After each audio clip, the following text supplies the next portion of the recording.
तन्हाई में तुझे यूं ही चुप रहना अच्छा लगता है,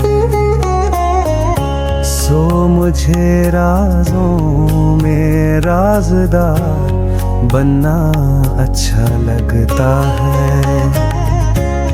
तुझे अपने गमों में सिमट के रहना अच्छा लगता है, सो मुझे पहलू में तेरे यूं ही बिछना अच्छा लगता है।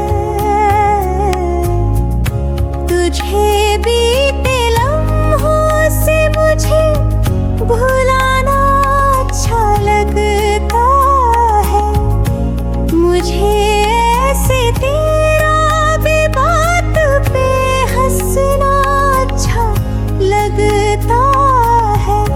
तुझे हाथों से जुल्फे बिखेरना अच्छा लगता है, सो मुझे बेबाक जुल्फों में तेरी छुपना अच्छा लगता है। तुझे आज भी कमरे में आईना तकना अच्छा लगता है, सो मुझे तुझसे तेरा यूं ही बातें करना अच्छा लगता है।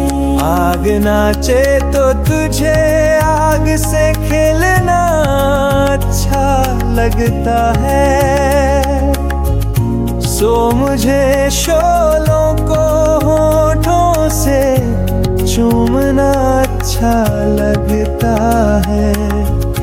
तन्हाई में तुझे यूं ही चुप रहना अच्छा लगता है।